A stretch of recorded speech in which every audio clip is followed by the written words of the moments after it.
কথাটা বলতে বলতে রিম চেনটা খোলা শুরু করলো। স্পর্শ হাত ভাঁজ করে দাঁড়িয়ে বলল, তাহলে ওটা নিহাকে দিয়ে দেবো। বেচারির এই কিছুই গিফট করা হয় না তেমন। রিমঝিম চোখ বড় করে বলল, না থাক, চাচি তো এটা আমাকেই দিয়ে দিয়েছে, তাই না? থাক, এটা আমি রাখি। তোমার ইচ্ছা। বাস এসে গেল। রিমের মনে হলো কেন এত জলদি আসলো বাসটা। সে মন খারাপ করে ব্যাগটা ধরে বলল, আচ্ছা যাই তাহলে। স্পর্শ আরেকদিকে মুখ করে দাঁড়িয়ে আছে। রিম চুপ করে বাসে উঠে গেল। তাই বাসটা চলে যাচ্ছে। স্পর্শ মুখটা গম্ভীর করে বাসটা চলে যাওয়া দেখছে। রিম জানালার পাশের সিটে বসে আছে, মন তার স্পর্শর দিকে। একবার কি দেখবো? রিম জানলা দিয়ে মাথা একটু বের করে পিছনে তাকালো। স্পর্শ এক দৃষ্টিতে তাকিয়ে আছে বাসের দিকে। রিমকে এভাবে উকি দিতে দেখে সে সরে গেল সেখান থেকে। যেতে যখন এতই খারাপ লাগছে তখন যাওয়ার মানেটা কি বুঝি না তো আমি। নিজে কষ্ট পাচ্ছে আর আমাকেও কষ্ট দিচ্ছে। স্পর্শ হাঁটতে হাঁটতে কিছু দূর চলে আসলো। তারপর কল করলো রিপনকে। রিপনের অবস্থা জেনে নিল। তারপর আশিকের কথা মনে পড়তেই জিজ্ঞাসা করলো কাল ফোনে রিপন আশিককে নিয়ে কি বলতে চেয়েছিল। রিপন জানালো আশিককে নাকি খুঁজে পাওয়া যাচ্ছে না। স্পর্শ অবাক হলো না, কারণ বাদল জানিয়েছে আশিক পালাতক। জাকির চাচা থেকে বাঁচতে গা ঢাকা দিয়েছে সে। স্পর্শ রিপনের সাথে কথা বলা শেষ করে মাকে ফোন করলো, জানার জন্য তারা কখন আসবে, কারণ তার আবার অফিসে ফিরে যেতে হবে। লাঞ্চ ব্রেকে এসেছিল জাস্ট। মায়ের ফোন আবার রিসিভ করছে না। সে জানালো তারা রওনা হয়েছে। স্পর্শ বাসার চাবি নিয়ে চাচাকে দিতে গেল, কারণ এতক্ষণ ওয়েট করার সময় নাই তার কাছে। অফিসে লেট হলে আবার 100 কৈফিয়ত দিতে হবে তাকে। কলিং বিলের আওয়াজ শুনে চাচা চাচিকে বললেন, এ সময় কে আসতে পারে? তারা চা খাচ্ছিল তখন। চাচি চায়ের কাপটা টেবিলের উপরে রেখে দিয়ে দরজা খুললেন। স্পর্শকে দেখে তার মুখে হাসি ফুটলো। মুচকি হেসে ওকে ভিতরে আসতে বলল, না চাচি, আমি অফিসে যাব না, চাবি রাখো। মা আখি আসছে, ওরা আসলে ওদের হাতে দিও। চাচা এগিয়ে এসে বললেন, রিমের কথা জানো? না জানে না, আর জানবেও না। তোমরা কিছু বলো না। রিমের মা অসুস্থ বলে সে মাত্র তার বাসায় ফিরে গেছে। বাসা খালি এখন। ও ঠিক আছে। স্পর্শ চলে গেল তার কাছে। রিমঝিম তার বাসার দরজার কাছে এসে দাঁড়িয়ে আছে। এমন সময় সে এসেছে, এখন বাসার ভাইও আছে। নিজেকে শক্ত করে সে কলিং বেলে চাপ দিল। 5 মিনিট পর তামিম এসে দরজা খুলল। প্রথমে তার মুখ গোমরা থাকলেও হুট করে রিমকে দেখে সে উজ্জ্বল করে এক হাসি দিল। তারপর দৌড়ে এসে রিমকে জড়িয়ে ধরল। রিম ওকে ধরে স্বস্তির নিঃশ্বাস ফেলে চুপ করে আছে। এতটা দিন পর আদরের ভাইটাকে দেখে ভালো লাগারই কথা। কে এসেছে রে তামিম? মা রান্নাঘর থেকে চেয়ারের টেরেটা টেবিলের উপরে রেখে মেন দরজার দিকে চেয়ে রিমকে দেখে অবাক হলো। তাই দৌড়ে কাছে এসে ওকে ঝাপটে ধরে কেঁদেই ফেললেন।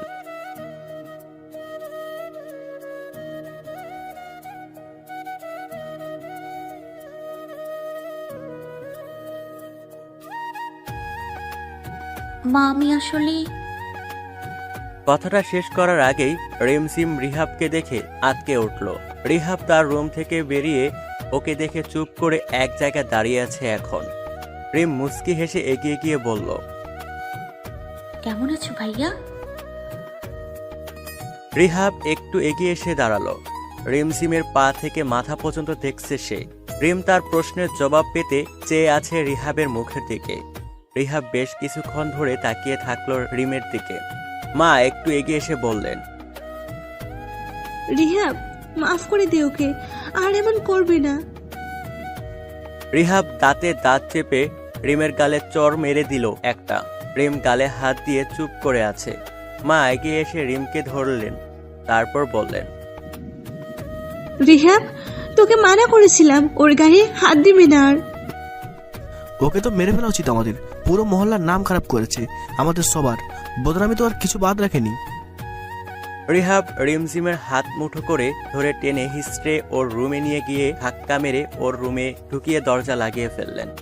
তারপর মায়ের দিকে তাকিয়ে বলল, ও ততক্ষণ বের না হবে যতক্ষণ না আমি এই দরজা খুলবো। ওর আর জীবনেও বাড়ির বাইরে পা রাখতে দেবো না আমি। এমনিতেও কম নাম খারাপ করেনি, বন্ধু বান্ধব আত্মীয় অনাত্মীয় কারোর কাছে মুখ দেখানোর মতো কাজ করে নিয়েছে। সব এক জটকায় শেষ করেছে। কোথায় গিয়ে নিজের জীবন নষ্ট করেছে তো খোদা জানে। কথা শেষ করে রিহাব হনহনিয়ে নিজের রুমে চলে গেল। রিমঝিম ফ্লোরে বসে আছে। ঠিক এই মুহূর্তে স্পর্শের কথা অনেক অনেক মনে আসছে। এসে কি ভুল করলাম আমি? আমার কি তাদের বলে দেওয়া উচিত যে আমার আর স্পর্শের বিয়ে হয়ে গেছে, আমরা বিবাহিত? না না না, এটা জানলে আমার আর স্পর্শর হাল খারাপ করবে তারা। এদিকে স্পর্শর মাথাটা ধরে শেষ হয়ে যাচ্ছে, এত এত টেনশন। না জানি রিহাব কি বিহেভ করেছে ওর সাথে। গায়ে হাত তোলেনি তো আবার? রিমকে আমাকে সত্যিটা বলবে? একবার ফোন দেবো। ভাবতে ভাবতে স্পর্শ রিমকে শেষমেশ কলটা করেই ফেলল। অনেকক্ষণ কলিং হয়ে তারপর রিম রিসিভ করেছে। ওর হ্যালো শুনে স্পর্শ পাকা শিওর হয়ে গেছে রিম কাঁদছিল এতক্ষণ।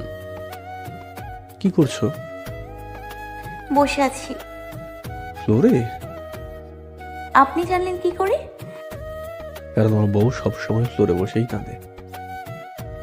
রিম চমকে গেল কথাটা শুনে। তারপর কিছুক্ষণ চুপ থেকে তারপর বলল, আপনার আম্মু, আখি আপু আর নেহা আপু গেছে? আসতেছে পথে এতক্ষণে মেবি চাচার বাসায়। আচ্ছা। রিহাব মারেনি তো? না। জানি সত্যি বলবে না, নিজের খেয়াল রেখো। হুম। একটা কথা মনে রাখবে, কি? ইস্তিয়াক স্পর্শের একমাত্র বউ তুমি। মানতাম। মানবে, তুমি লিগালি আমার ওয়াইফ। ওই রিহাব ব্যাটারে ভালো মতো বুঝিয়ে দিবা, আর নয়তো থাকো। তুমি বোঝাতে গেলেও তোমার গায়ে হাত তুলবে। বরং বিষয়টা আমি হ্যান্ডেল করব। ঠিক আছে, বাই। বাই।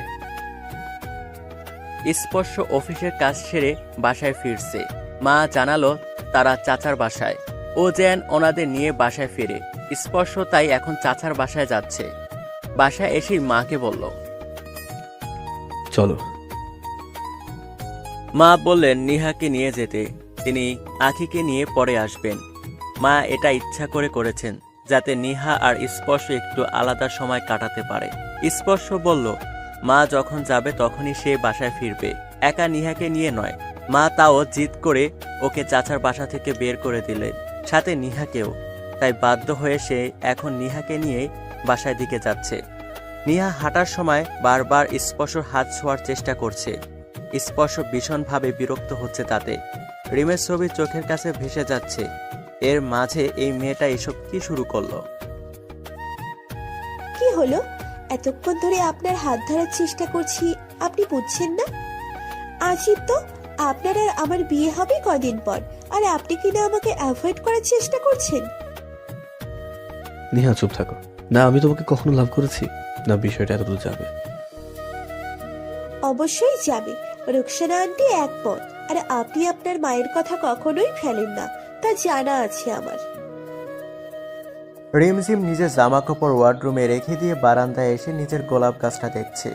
এমন সময়টা তো সে আর স্পর্শ মিলে চা খেত। না জানি কি করছেন এখন, খুব মিস করছি আমি। যে লোকটাকে সহ্যই করতে পারতাম না, আজ তাকে অনুভব করছি খুব করে। মনে হয় আমিও তাতে মুগ্ধ হয়ে যাচ্ছি দিন দিন। স্পর্শ নিজের রুমে ঢুকে ঠাস করে দরজা লাগিয়ে ঘাপটি মেরে বসে আছে। নেহার সাথে বসে বক বক করার মন মানসিকতা নেই তার। নেহা রিমঝিম যে রুমে থাকতো সেই রুমটা দেখতে গিয়ে এত ফুল ভর্তি একটা বারান্দা দেখতে পেয়ে আর লোভ সামলাতে পারল না। নেহা আবার ফুল গাছ দেখলে ফুল ছিঁড়ে নিজের হাতে রাখতে বেশ ভালো লাগে, আর এখন সে তাই করলো। যত ফুল ফুটেছিল এক এক করে সেগুলো ছিঁড়ে কানের মাথায় গুঁজে নিয়েছে সে। ভাবলো এরকম ফুলের গহনায় তাকে দেখলে স্পর্শ আরো পাগল হয়ে যাবে। নাচতে নাচতে সে স্পর্শ রুমের কাছে এসে দরজা ধাক্কানো শুরু করে দিয়েছে। স্পর্শ বিরক্ত হয়ে দরজা খুলতেই নেহাকে এমন সংসাজতে দেখে বিরক্ত আরো বেশি হলো। পরে যখন ওর মাথায় আসলো ফুলগুলো কোথা থেকে এনেছে, তখন ওর মেজাজটা বিগড়ে গেছে। এক ধমক দিয়ে সে বলল, তোমার সাহস হলো কি করে আমার বারান্দার ফুল ছেড়ার? How dare you! ফুল হয় ছেঁড়ার জন্য, এত রাগার কি আছে? ফুল ছেড়ার জন্য হয় না, গাছের ফুল গাছেই সুন্দর লাগে দেখতে। আমাকে না জিজ্ঞেস করে আমার জিনিসে হাত দিয়ে মোটেও ঠিক করোনি তুমি। এক প্রকার বেয়াদবি কিন্তু এটা। নেহা ছলছল চোখে তাকিয়ে হুট করে এগিয়ে এসে স্পর্শকে শক্ত করে জড়িয়ে ধরে বলল, ভালোবাসি অনেক, প্লিজ অ্যাকসেপ্ট মি। আর পারছি না ওয়েট করতে। স্পর্শ ওকে ধাক্কা দিয়ে সরিয়ে দিয়ে বলল, এনাফ। আমি রিমঝিমকে ভালোবাসি। 3 বছর ধরে আমার মনে ওরই মোহন বিরাজ করছে, আর আজীবন ও থাকবে। আমাকে ছোঁয়ার অধিকার শুধু ওরই আছে। নেহা ভুরু কুঁচকে বলল, রুকসানা আন্টি ওকে দেখতে পারে না, আপনি আপনার মায়ের মতো বিরোধিতা করবেন? এমন একটা দিন আসবে যেদিন মা রিমকে মেনে নেবে, সেটা পরের ব্যাপার। তুমি শুধু এটা মাথায় ঢোকাও যে আমার মনের রিম আছে অনলি। উড়ে এসে জুড়ে বসে মনে ঢোকাতে চাইবা না। আমার এসব একদমই পছন্দ না। নেহা এমন ভাব করল যেন স্পর্শ কথার কোনো মূল্যই নেই তার কাছে। স্পর্শ আবার নিজের রুমে চলে এসে দরজা লাগিয়ে ফেলল। এই মেয়েটাকে বুঝিয়ে লাভ নেই, 1 নম্বরে নাছোড় বান্দা, তেরা কথাকার। রিহাব রিমঝিমের রুমের দরজা খুলে দিয়ে বলেছে সে যেন বাসার বাইরে পা না রাখে। তারপর গেছে বন্ধুদের সাথে আড্ডা দিতে। রিম তামিমকে কোলে নিয়ে সোফায় বসে আছে। মা ওর মাথা হাত বুলিয়ে দিয়ে বললেন, কোথায় ছিলে এতদিন? আমার এক ক্লাসমেটের বাসায়, নাম রুম্পা। চিনি না, কখনো তো শুনি নাই ওর কথা তোর মুখে। হ্যাঁ, এমনি নর্মাল ফ্রেন্ড ছিল, তবে বিপদে কাজে আসলো। তা না হলে এই শহরে বিপদ হতে তো সময় লাগে না। আমি যে চিন্তা করছিলাম তোকে নিয়ে, চিন্তায় চিন্তায় অসুস্থ হয়ে গিয়েছিলাম। তোমার জ্বর কমেছে? দেখি কি করে এমন জ্বর আসলো। একা হাতে সংসার সামলানো কি সহজ ব্যাপার? তুই আমাকে কত কাজে সাহায্য করতি। তুই চলে যাওয়ার পর তোর কাজগুলো আমাকে করতে হয়েছিল। এখন সব আমি করব, সব শিখে গেছি। ওরা তোকে দিয়ে কাজ করিয়েছে? না মানে আমি নিজ থেকে 2-1টা করতাম। আপু আপু, বল। রিয়াব ভাইয়ের বউ আখি আপু রোজ বিকালে তোমার গোলাপ গাছে পানি দিত। জানি। মা চমকে বললেন, কি করে জানিস? গাছে পানি দিত সেটা জানতো, বাট কে দিত সেটা এখন জানি। ও, শুনলাম আখির খালাতো বোন নিহার সঙ্গে থেকে স্পর্শের বিয়ে হবে। রিম চমকে মায়ের মুখের দিকে চেয়ে বলল, ও রোকসানা বেগম তো পুরো মহল্লায় খবর ছড়িয়ে দিয়েছে। মেয়ের বিয়ের চেয়ে তার ছেলের বিয়ে নিয়ে উল্লাস বেশি, যেন এখনই দিয়ে দেবে। যাক, ভালো হয়েছে। ওই ছেলেটা তোকে যে পরিমাণ জ্বালাতো, হুট করে রিহাবের আংটি বদলের দিন থেকে সেও পাল্টে গেল। আমি অনেক খুশি, রিহাব তো আরো খুশি। তবে স্পর্শ ছেলেটাকে কেমন যেন আপন আপন মনে হয়। ছেলেটা তোকে অনেক ভালোবাসতো, এটাতে কোনো সন্দেহ নাই। কিন্তু ভাগ্য কখন বদলে যায়, এটার সম্পর্ক কি আর আমরা আগাম বাড়তে পাই না। দেখ না, ছেলেটা এবার নেহা মেয়েটাকে বিয়ে করে সংসার শুরু করে দেবে। তোরও আরেক জায়গায় বিয়ে হয়ে যাবে। অথচ সে যেমন পাগলামি করেছিল, আমি তো ভেবেছিলাম না জানি উঠিয়ে নিয়ে যাবে তোকে। রিম চুপ করে মায়ের সব কথা শুনছে। মাকে কি বলে দিব আমার আর ওনার যে বিয়ে হয়ে গেছে? না না, স্পর্শ মানা করেছিল, আমার বলে ঠিক হবে না, যা সামলানোর উনিই সামলাবেন। আরে নেহা, মুখটা অমন করে রেখেছিস কি জন্যে? আর স্পর্শ কোথায়? উনি ওনার রুমে। কথাটা বলে নিহা হনহনিয়ে একটা রুমে চলে গেল। মা বুঝতে পারলেন স্পর্শ বুঝি নিহাকে বকেছে। তিনি গিয়ে স্পর্শ রুমে দরজা ধাক্কানো শুরু করে দিল। স্পর্শ দরজা খুলে মাকে দেখে বলল,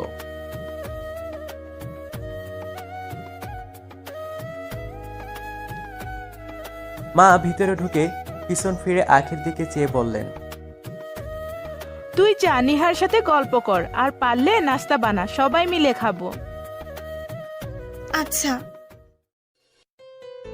আখি চলে যেতেই মা স্পর্শ দিকে গম্ভীরভাবে তাকালো, তারপর বললেন, নিহার সাথে খারাপ আচরণ না করলেই নয়। মা, ও বেশি বেশি করে। তুমি তো জানো আমি ওকে ভালোবাসি না, ভালোবাসা দূরে থাক, পছন্দ করি না। তাহলে কেন বারবার আমার পিছনে লেগে থাকে? কারণ ওর খালা ওকে কথা দিয়েছে স্পর্শই ওর বর হবে। তুমি আমাকে জিজ্ঞেস করেছো এই কথা দেওয়ার আগে? জিজ্ঞেস করার কি আছে? আমার পছন্দই তো তোর পছন্দ। রিমঝিমকে তো ভুলেই গেছিস, তাহলে আর কি? না, ভুলিনি, আর কখনো বলতেও পারবো না আমি। ওই মেয়ে বাসা থেকে পালিয়ে না জানি কোথায় গিয়ে নষ্টামি করছে, আর তুই তাকে ভুলবি না? আলবাত ভুলবি। মা, ব্যাস, এসব কি বলছো তুমি? তা নয় তো কি? একটা মেয়ে এতদিন বাসার বাইরে কি আর করবে? যাই হোক, ওরকম চরিত্রের মেয়ে আমার বাড়ির বউ হবে না, এটাই আমার শেষ কথা। রোকসানা বেগম চলে গেল, আর কিছু বলে না, স্পর্শকেও বলতে দিল না। স্পর্শ বারান্দার কাছে এসে গ্রিলে একটা ঘুষি মারল। রিম, তুমি চলে গিয়ে মোটেও ঠিক করোনি। আবার তোমাকে চাই, আই নিড ইউ। এই সময়টা আমাকে একা ফেলে যাওয়া তোমার একেবারেই ঠিক হয়। আমি যে একা হয়ে গেলাম, প্লিজ ফিরে এসো রিম।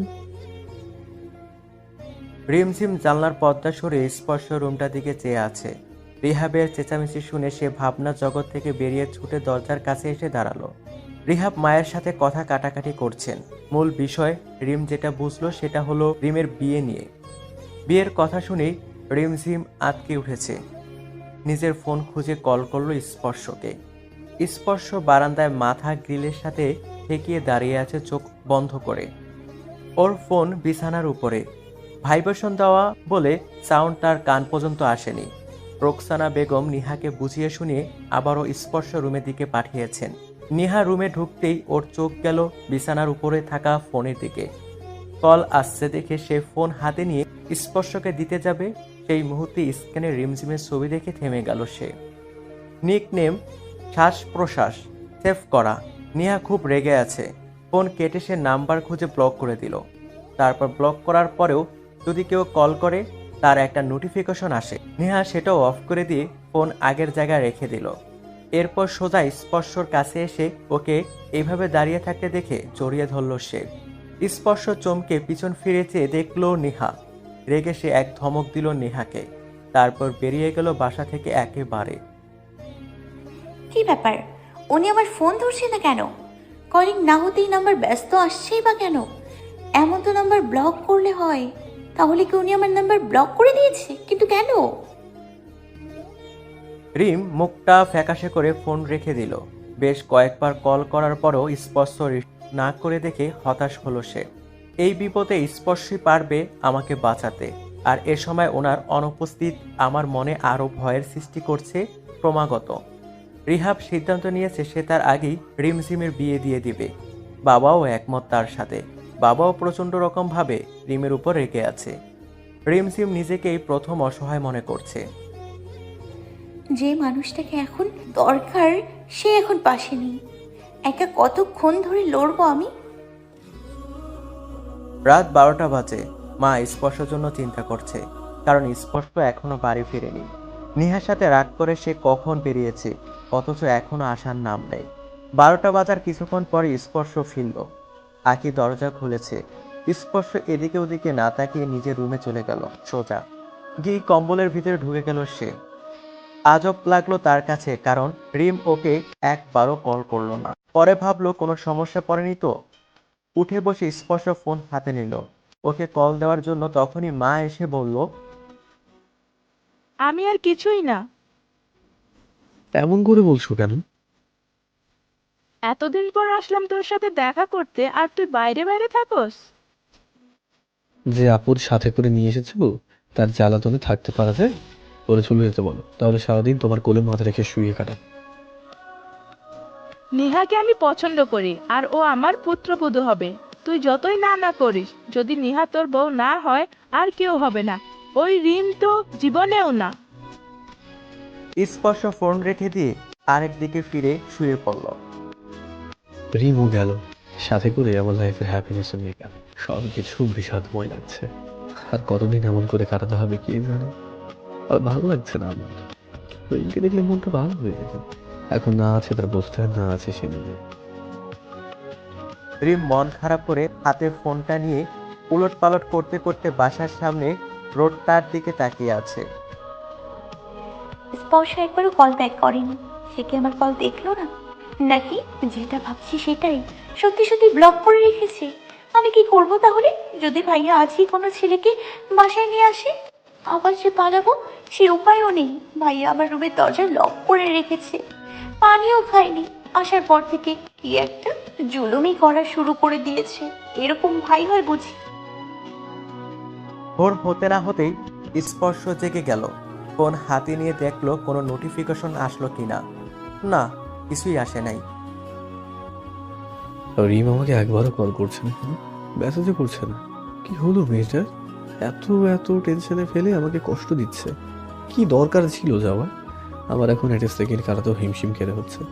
বাকি দুটো চড় মারার পর যখন সেঞ্চুরি কমপ্লিট হবে তখন বুঝিয়ে দেবো আমার রাগ, আমার ক্ষোভ, আমার এতদিনের ইচ্ছা, আমার কষ্টের ফলাফল হাড়ে হাড়ে বোঝাবো ওরে। আর এখন তো লিগালি ওয়াইফ আমার। রিম নামাজ পড়া শেষ করে ফোন হাতে নিয়ে স্পর্শকে আবারও কল করতে লাগলো, কারণ সে জানে ও এ সময় নামাজ পড়তে ওঠে। কিন্তু আফসোস, স্পর্শ নাম্বার ব্লক করে রেখেছে। রিমের কান্না পাচ্ছে খুব। কি দোষ করেছিল সে? বিয়েটা না হলেই হতো। এই বিয়েটা হয়ে যত ঝামেলা পাকিয়েছে। একদম ভাইয়ার পছন্দে বিয়ে করে নিতাম, কিন্তু আমি তো অলরেডি বিবাহিত। তাহলে আবার বিয়ে করা অন্যায় হবে। আমার এখন স্পর্শকে দরকার, আর ঠিক সে সময় উনি উধাও। আমাকে বিপদে ফেলে ওই নেহাকে নিয়ে ঘোরাফেরা করছেন নিশ্চয়ই। হ্যালো স্পর্শের বাবা, এত সকাল সকাল ফোন করলে যে? সব ঠিক আছে তো? কি আর ঠিক থাকবে? আমাকে একা রেখে তোমরা মা মেয়ে ছেলের কাছে চলে গেলে। আমার কাছে বাসাটা এখন ভূতের বাড়ি মনে হচ্ছে। সে কি, গোটা একদিনও পূর্ণ হয়নি আমরা এখানে এসেছি, আর এত জলদি ভূতের বাড়ি হয়ে গেল? মজা করো না, চলে আসো। আমার ভালো লাগছে না। তোমার হাতে চা খাবো, আকির হাতে নাস্তা খাবো, তা কিছুই হচ্ছে না। শরীর খারাপ লাগছে। হ্যাঁ, আমিও ভাবলাম আজ ফিরে যাব, কারণ স্পর্শ ফ্ল্যাটটা পুরো ফাঁকা। বসার জন্য চেয়ার কয়েকটা, বিছানাও নেই। নিচে তোষক বিছিয়ে শুতে হয়। সব কেমন খালি খালি। আমরা আজ বিকালেই ফিরে আসব। আচ্ছা, আসো আসো, সেটাই ভালো হবে। ঠিক আছে, রাখছি। রোকসানা বেগম ফোন রেখে জায়নামাজ গুছিয়ে ব্যাগে পুরে স্পর্শকে রুম দিকে গেল। স্পর্শ ফোনে রিমঝিমের ছবি দেখেছে। রিম চেয়ারে বসে তার একটা বান্ধবীর সাথে আছে। এটা একটা ক্যান্ডিড ছবি যেটা স্পর্শ তার ফোনে তুলেছিল। সম্ভবত 1 বছর আগে ছবিটা। রিমঝিম তার বান্ধবীর জন্মদিনে গিয়েছিল ওর বাসায়, আর স্পর্শ গিয়েছিল কারণ রিমের বান্ধবীর বড় ভাইয়ের ফ্রেন্ড ছিল স্পর্শ। মায়ের গলা শুনে স্পর্শ ফোন লুকিয়ে উঠে বসলো। মা এগিয়ে এসে বললেন, তোর বাবা জোর দিয়ে বলল ফিরে যেতে, আর আমারও এখানে ভালো লাগছে না, তাই আমরা আজ বিকালে চলে যাব। স্পর্শর মনে হলো সে সবচাইতে খুশির খবর শুনেছে। দাঁত কেলাতে গিয়েও কেলালো না, মুখটা গম্ভীর করে বলল, তোমার ইচ্ছা। এই সময় লুঙ্গি ধরে নাচতে মন যাচ্ছে, কিন্তু না, সবাই চলে গেলে তারপর নাচবো। এখন নাচবো না।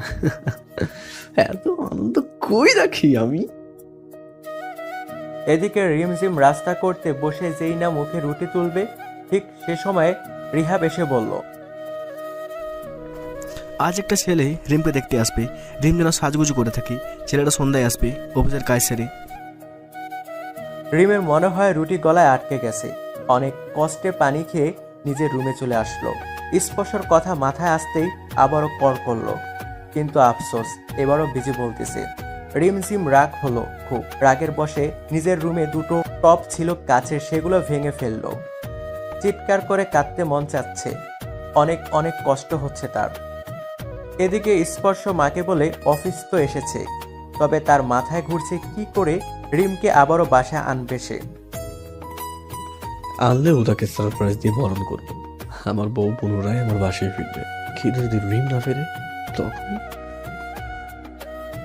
স্পর্শ মনে মনে প্ল্যান করছে কি করলে ঠিক হবে আর কি করলে ভুল হবে।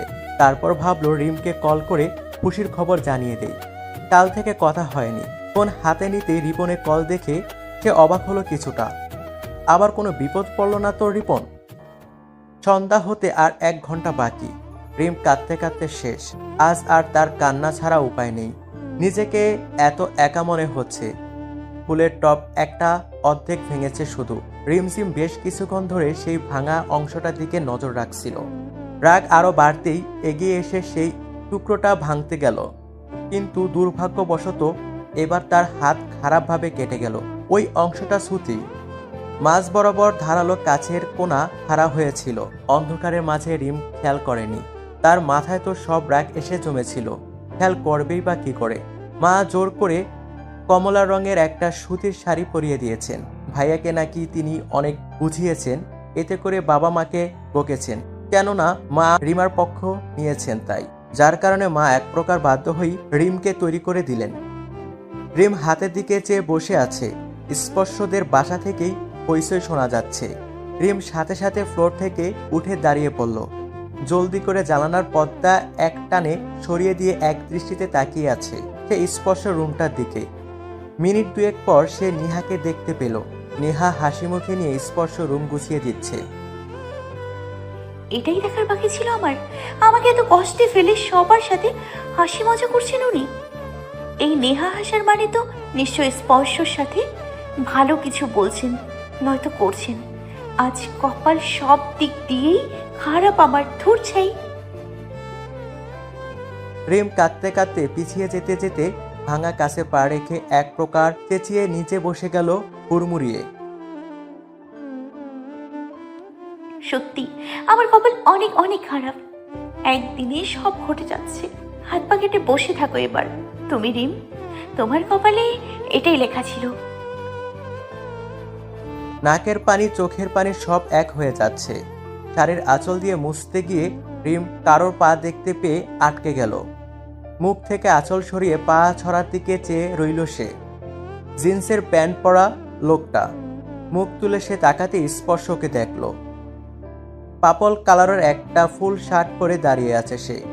ওকে দেখে রিমঝিম মোটেও মন খারাপ করেনি, অনেক বেশি খুশি হয়েছে সে। তবে মনের ভিতরে চাপা কষ্টের আঘাত। আপাতত সে খুশি ভুলে রেগে আছে ওর উপরে। রাগে উঠে দাঁড়াতে গিয়েও পারল না। নিচে বসে থেকে এক দৃষ্টিতে স্পর্শর দিকে তাকিয়ে থাকলো সে। এটা স্বপ্ন নাকি বাস্তব? স্পর্শ কি সত্যি এসছে? আমার রুমে ঢুকেছে কি করে? ভাইয়া তো দরজায় তালা মেরে রেখেছেন, তাহলে কি বারান্দা দিয়ে? স্পর্শ পায়ে থাকা শু দিয়ে সামনে কাছের টুকরোগুলো সরিয়ে নিচে বসলো রিমের সামনে। তারপর 2 হাত দিয়ে রিমের মুখটা ধরার আগেই, ওকে ছোঁয়ার আগেই রিম তার রক্তমাখা হাতে সব সময় যেটা করে সেটাই করে ফেলেছে এখন। চর মেরে দিয়েছে। গনে গনে 2টো, অবশেষে 100 এর ঘর পূরণ হলো। তবে এটা নিয়ে আনন্দ উল্লাস করার মতো মুডে এবং পরিস্থিতি দুটোর একটাও স্পর্শ নেই। রিমঝিম তো একদমই নেই। স্পর্শ মনের ভিতরে কষ্টের ফুলকি দিচ্ছে, আর রিমঝিম মনের ভিতরটা ক্রোধ। রিম চর মেরে নিজের ব্যথা পেয়েছে কাটা হাতে। স্পর্শ থেকে চোখটা নামিয়ে সে ছলছল চোখে নিজের হাতটা দেখল। তারপর আবারও তাকিয়ে কাঁপা কাঁপা গলায় বলল, খুব ভালো লাগছে আপনার না আমাকে এই অবস্থায় দেখে? নেহাকে পেয়ে সব তো ভুলে গেলেন, ইভেন আমাকেও। আমাকে একা এমন পরিস্থিতিতে লড়তে ছেড়ে দিলেন আপনি। মানুষটা খুব খারাপ। কতবার ফোন করেছে আপনাকে, একবারও কি চেক করেননি? করবেনই বা কেন? নাম্বার তো ব্লক করে রেখে দিয়েছিলেন। আমার প্রয়োজন ফুরিয়ে গেছিল বুঝি? তাহলে এতটা বছর ধরে নাটক কেন করলেন? যে সময়টা আমার আপনাকে সবচাইতে বেশি দরকার ছিল, সেই সময়টায় আপনি উধাও। অন্তত কল ধরে বলতেন আপনি আপনার মায়ের অমতে গিয়ে আর আমাকে কোনো হেল্প করবেন না। বিয়েটা আপনি একবার নিজেই অস্বীকার করতে প্রস্তুত। কিছু বলছেন না কেন? এই আপনার ভালোবাসা? এখন আর এসছেন কি জন্য? রিমঝিম, তোরই হয়নি, তোর ভাইয়া ছেলেটাকে নিয়ে এসে গেছে। চুল ঠিক করিসনি? আমি দেখেছিলাম। চুল ঠিক করে আয়, আমি নাস্তা বানাচ্ছি। রিম মায়ের কথা শুনে মাথায় হাত দিয়ে কাঁপতে থাকলো। হুট করে কাঁপুনি শুরু হয়ে গেছে তার। এতটাই অসুস্থ সে কাঁপতে কাঁপতে জ্ঞান হারিয়ে ফেললো এক সময়। কি হলো মা, রিমকে তৈরি করে রাখুন আগার থেকে, এত দেরি করছো কেন? রিহাবের কেমন একটা সন্দেহ হতেই দরজার দিকে তাকালো সে। দরজা তো লক করা, পালানোর কোনো চান্স নেই। সমস্যা হলো এত দেরি কেন করছে সে? এত কিছু সাজগুজ, অবশ্য নির্ঘাত ঘালতারামি করে বসে আছে হুদাই। যা বুঝলাম ওকে টেনে হিচড়ে আনতে হবে আজ। নিশাদ যদি ওকে পছন্দ করে তাহলে আজই আংটি বদল করিয়ে দেবো। নিশাদ বলেছে ওর পছন্দের পরিবারের পছন্দ, তাহলে আর দেরি করবো না। রিহাব, চিন্তা করিস না, আমি নাস্তা বানিয়ে ফেলেছি, এখন যাচ্ছি রিমকে আনতে। আর তোর বাবা কখন আসবে জানিস? বাবা তো বলেছিল 7টার আগেই আসবে, এখন 7টা বাজতে চললো, অথচ বাবার আসার নামই নেই। মা রিহাবের থেকে দরজা খোলা চাবি নিয়ে দরজা খুললেন। পুরো রুম অন্ধকার, কালো ঘুটঘুটে হয়ে আছে। মা চমকে লাইট জ্বালালেন। ও মা, রুমে রিমঝিম নেই। মায়ের পেটে মোচড় দিতেই দৌড়ে বাথরুমে চেক করতে গেল তিনি, সেখানেও রিম নেই। নিচে ফ্লোরে কাঁচ ভেঙে চুরে পড়ে আছে। আশ্চর্য ব্যাপার, রিমঝিম কোথায়? রিহাব রিশাদকে বসিয়ে এগিয়ে আসলো বিষয়টা দেখার জন্য। মায়ের মুখ দেখে আরো পুরো রুম ফাঁকা দেখে সে বুঝে গেল রিম পালিয়েছে আবার। রেগে মেগে সে বেরিয়ে গেল রুম থেকে। মা আঁচল মুখে দিয়ে কান্নাকাটি শুরু করে দিল। রুম থেকে কি করে উধাও হতে পারে সে? কি রে স্পর্শ, তুই না আমাদের সাথে বাসায় এলি, এখন কোথায় গেলি? আবার ফিরছিস না কেন? মা সরি, আমার অফিসের বস আমার ছুটি ক্যান্সেল করে দিয়েছে, যার কারণে আমি উত্তরায় ফেরত যাচ্ছি আবার। ও মা, সে কি? একবার বলে যেতি, আমি তোর জন্য রান্না বান্না শুরু করে দিয়েছিলাম। মা কথার ছলে সামলে নিহাকে হাউমাউ করে কাঁদতে দেখে কথা থামিয়ে চোখ বড় করে জিজ্ঞাসা করলো নিহাকে যে ও কেন কাঁদছে। নিহা কেঁদে কেঁদে বলল, ভাইয়া আমাকে চর মেরেছে। তোমার এই নারী নির্যাতনকারী ছেলেকে আমি বিয়ে করব না। কত বড় সাহস আমার গায়ে হাত তোলে। ওনাকে ভালো ভেবেছিলাম আমি, উনি যে এত খারাপ আগে জানতাম না। সামান্য একটা নাম্বার ব্লক করেছিলাম বলে আমাকে চর মারলো। একটা কথা কি জানো, ওই পাশের বাসে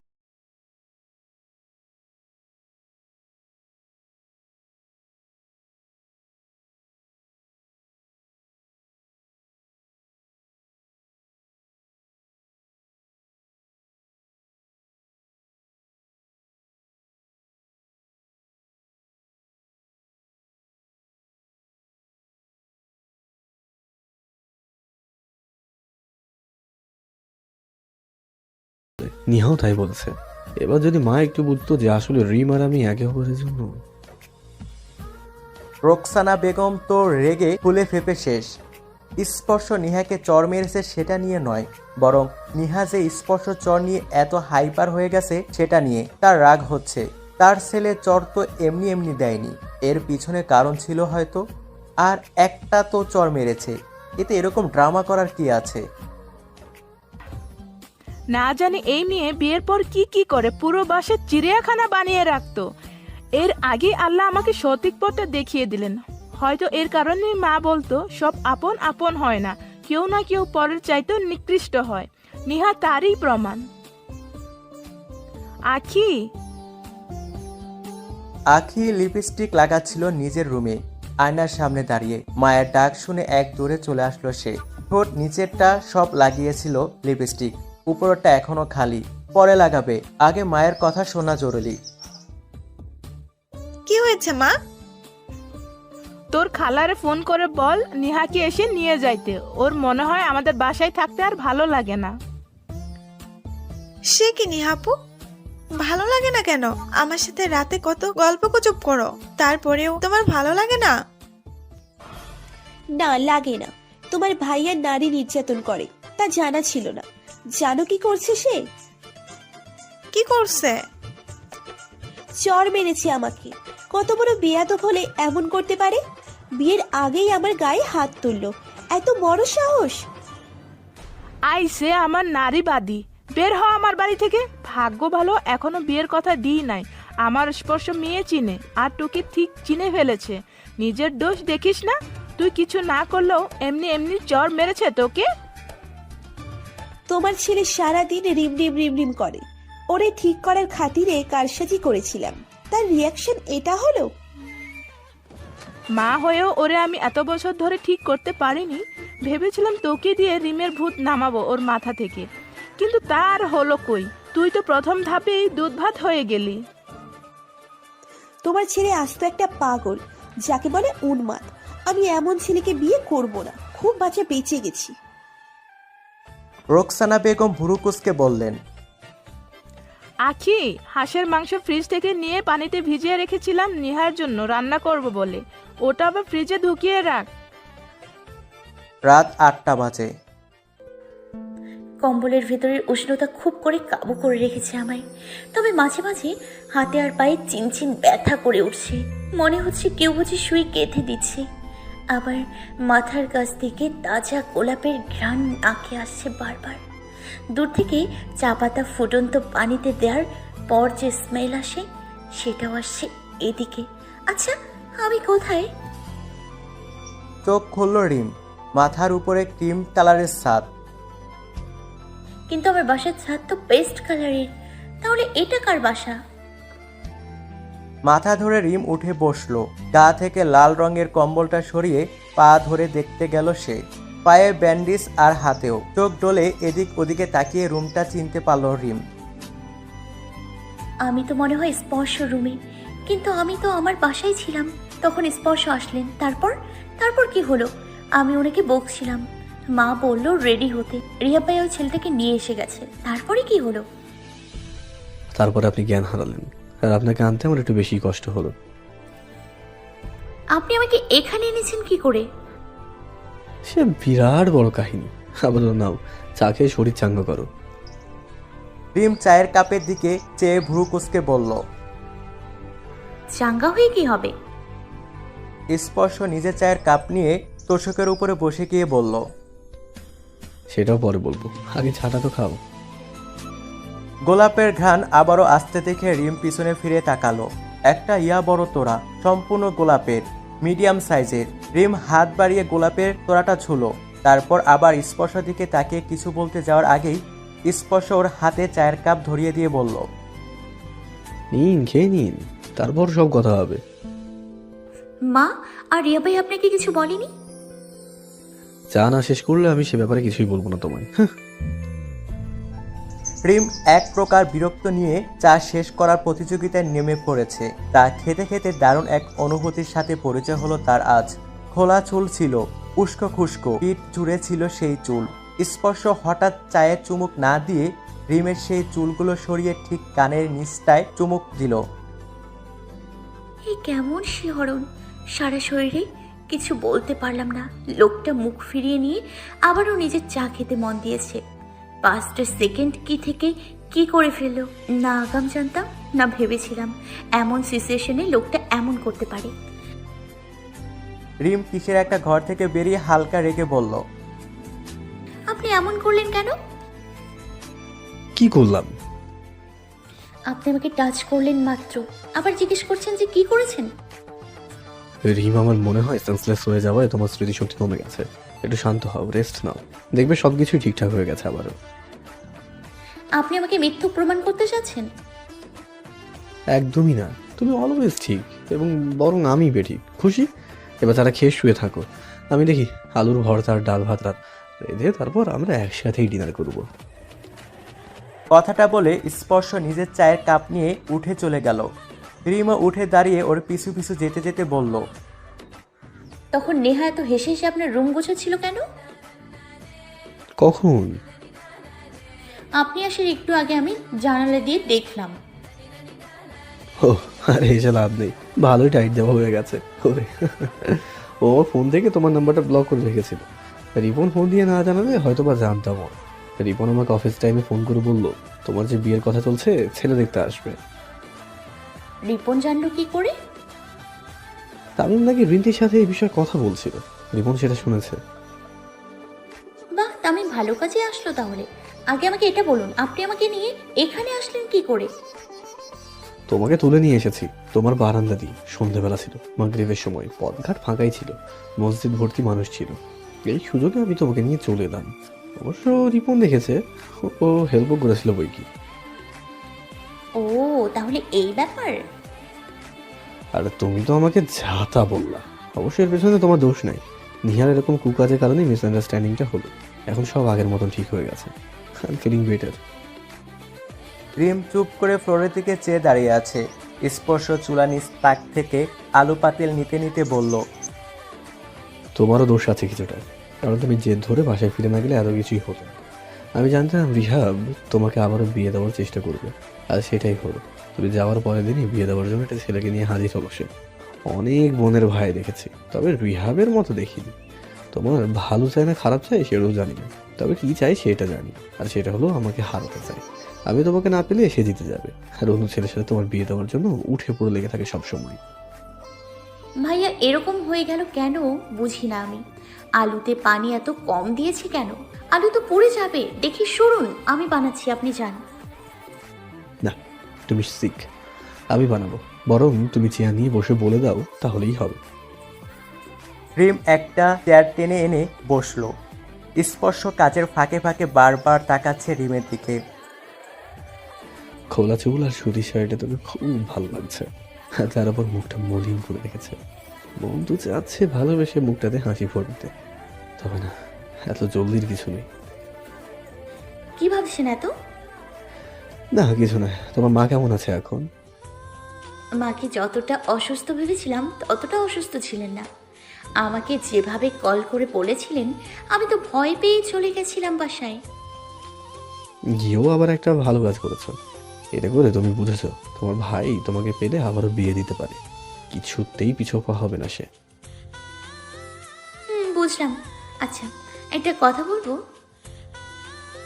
স্পর্শ পেঁয়াজ কাটতে কাটতে কান্না করছিল। চোখ মুছে রিমের দিকে তাকিয়ে বলল, বলো শুনি। আপনাকে প্রচুর মিস করছিলাম সে সময়টায়। আমিও। আপনি এরকম কাঁদছেন কেন? পেঁয়াজ একটু বেশি তাজা আর অথেন্টিক, যার কারণে চোখ দিয়ে ঝর্ণার পানি বের হচ্ছে। ইসরে, কাটার আগে পানিতে ভিজিয়ে রাখলে ঝাঁজ কমে যেত। যাই হোক, সরুন, আমি কাটবো। না, তুমি চেয়ার থেকে উঠবো না, যা করার আমি করবো। একটা কথা বলুন, এতগুলো গোলাপের তোড়া আনলেন কেন? আমার বউয়ের গোলাপ অনেক পছন্দ, তাই। সেটা তো যে কোনো দিনই আনতে পারতেন, আজই কেন? তোমাকে ফুল দিয়ে সাজিয়ে প্রাণ ভরে দেখবো। দুদিন না দেখার কষ্টে মলম লাগাবো, তাই। রিম পা ভাঁজ করে গোল হয়ে বসে বলল, ওই নেহাকে কি করে টাইট দিলেন একটু শুনি। চড় মেরে দিছি। ও নাকি আমাকে বিয়ে করতে না করে দিয়েছে, আর আখি জানালো মাও নাকি ওটা বাসা থেকে বের করে দিয়েছে। আজ সকালে কার মুখ দেখে যে উঠেছিলাম আমি, একের পর এক ভালো কিছু ঘটছে। মজার ব্যাপার তো। ইস, আমি এতক্ষণ অজ্ঞান হয়ে পড়েছিলাম, সব মিস করলাম। পানি ছিটা দিলেই জ্ঞান ফিরতো তোমার, তবে সেই সময়টা আমি পাইনি। আমি তো শুধু আমার কাজই করে গেছি পরপর। পরে ফ্রি হয়ে চা বসিয়েছি, ফুল এনেছি, তোমার হাতে পায়ে ব্যান্ডেজ করেছি। খুব ভালোবাসেন আমাকে? সন্দেহ আছে নাকি? একটুও না। তাহলে এবার অন্তত নিজেদের ভালোবাসো, বেশি উদ্ধার করো আমাকে। অনেক ঘুরিয়েছো, 100টা চড় তো শেষ। 100টা চরের কথা শুনে রিম মুখে হাত দিয়ে ফেলল। তখন রাগে বসে সে বাকি দুটো চরও মেরে দিয়েছিল নাকি। এই রে, কি ভুল করলাম আমি? এখন কি হবে আমার? কি ভয় করে তোমার? রিম ঢোক গিলে বলল, না না না, না তো। রাত 10টা 3 বাজে। রিম হাতে প্লেট নিয়ে স্পর্শ মুখের দিকে চেয়ে আছে। স্পর্শ কিরকম পাগলের মতো খেয়ে যাচ্ছে। ওকে দেখে মনে হয় 1 বছর ধরে ভাত খায়নি। একা একা সব রেঁধে এখন পাগলের মতো খাচ্ছে। রিমের গলা দিয়ে খাবার যাচ্ছে না স্পর্শর খাওয়া দেখে। সে পানির গ্লাস এগিয়ে ধরে বলল, পানি খান একটু। স্পর্শ খাওয়া থামিয়ে দাঁত কেলিয়ে বলল, দুপুরে কিছু খাওয়া হয়নি আমার, তাই খিদে পেয়ে গিয়েছিল অনেক। বুঝেছি। খান, তবে আস্তে আস্তে, এত তাড়াহুড়ো করে খেলে গলায় আটকে যাবে। স্পর্শ মুচকি হেসে খাবারটা শেষ করে চলে গেল নিজের রুমে। রিমঝিম প্লেটগুলো রান্নাঘরে রেখে বাইরে পা রাখতেই কারেন্ট গেল চলে। রিম চেঁচালো না, ফিল্মের নায়িকাদের মতো ন্যাকামি তার মাঝে নেই। সে চুপচাপ অন্ধকারে হেঁটে হেঁটে স্পর্শ রুমের দিকে যাচ্ছে। যাওয়ার মুখেই ধাক্কা খেলো স্পর্শর সাথে। স্পর্শ কিছু বলল না, রিমের হাত ধরে ওকে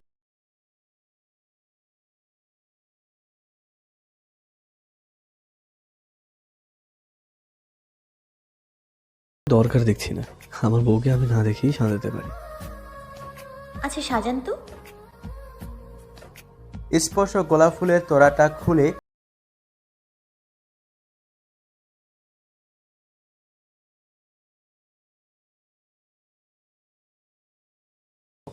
গোলাপ আর গোলাপ, তাতে অতটা অন্ধকার না। দূরে কিসের যেন আলো আসছে এদিকে, দোকানপাট কিংবা অন্য বাসার। স্পর্শ মালাটা বানিয়ে গিট্টু দিয়ে দাঁত দিয়ে সুতা কাট।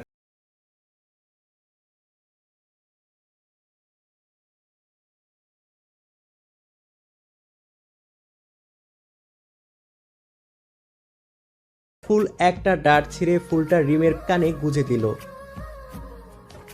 এরকম সাজে কি লাভ যদি আমাকেই না দেখেন এই অন্ধকারে? সেটার ব্যবস্থা হয়ে যাবে, তুমি সোজা হয়ে বসে থাকো।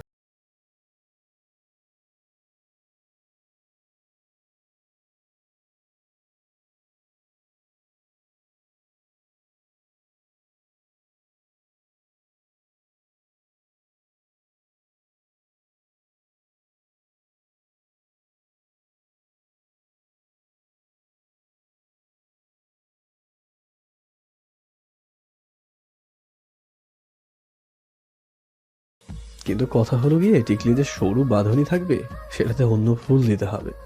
আমি অন্য ফুল পাবো কই? ও হ্যাঁ, রিমের সাজানো বারান্দাটা দিয়ে তো অনেক ফুল গাছ আছে, নয়নতারাও আছে। নয়নতারা দিয়েই বরং প্রশস্ত দিকটা বানিয়ে নেব। রিম একটু বসো তো, আমি আসছি।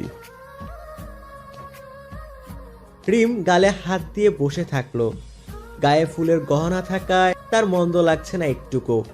আর সেটা যদি হয় প্রিয় ফুলের গহনা, তাহলে তো কথাই নেই।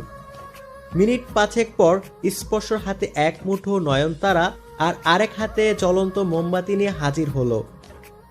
মোমবাতিটা ফ্লোরের উপরে রাখতে গিয়ে থমকে গেল সে রিমকে দেখে।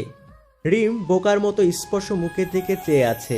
মোমের আলোয় রিমকে দেখে স্পর্শ টাস্কি খেয়ে বসে আছে। কারেন্ট চেয়ে এখন গেল কারেন্ট অফিসে গিয়ে থ্যাংক ইউ দিয়ে আসতে হবে। এরকম সৌন্দর্যের সাথে আমাকে পরিচয় করালো আজ। কি হলো, অমন করে চেয়ে আছেন কি জন্য? রাত্রিবেলার ভূতে ধরলো নাকি আপনাকে? ভূতে ধরেনি, তবে পরিতে ধরেছে। যাই হোক, সোজা হয়ে বসো। এরকম নড়াচড়া করছো কেন? হ্যাঁ, আমি যে গিট্টু দিচ্ছি, হাত লাগালেই কুটুস করে ছিঁড়ে যাবে। কিন্তু জাস্ট 5 মিনিট ধরে দেখবো বলেই মডেল করছি। ভূতে ধরেনি, তবে পরিতে ধরেছে। যাই হোক, সোজা হয়ে বসো।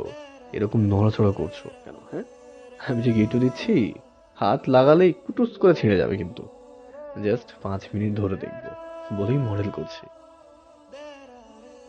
আচ্ছা বুঝলাম, নড়বো না, কিন্তু জলদি করে কাজ শেষ করেন। স্পর্শ টিকলি একটা বানিয়ে নিল। প্রথমে একটা গোলাপ, তারপর এক এক করে নয়নতারার সব। কথা হলো, টিকলিটা আটকাবো কি করে? আচ্ছা রিম, আমি যদি টিকলি সুতোর সাথে তোমার দুটো চুলে গিট্টু দিই, কোনো প্রবলেম হবে? না হবে না, তবে সেভাবে গিট্টু দেবেন যেন টান দিলে ছুটে আসে। চুপ করে বসে থাকো এখন। স্পর্শ অবশেষে টিকলিটাও লাগিয়ে ফেললো।